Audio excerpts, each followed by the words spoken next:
پهناورترین استان ایران. استان کرمان. طولانی‌ترین رشته کوه ایران.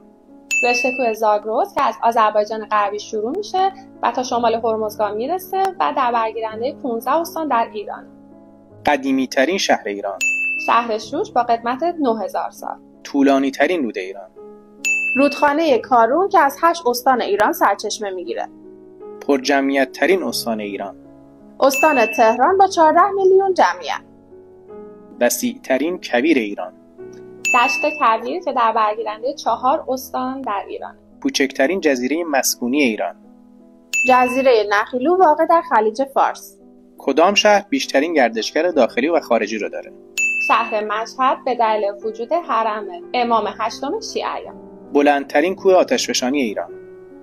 کوه دماوند که نه تنها بلندترین کوه آتشفشانی ایران بلکه بلندترین کوه آتشفشانی آسیا و خاورمیانه هست که آخرین بار حدود 7500 سال پیش فوران کرد.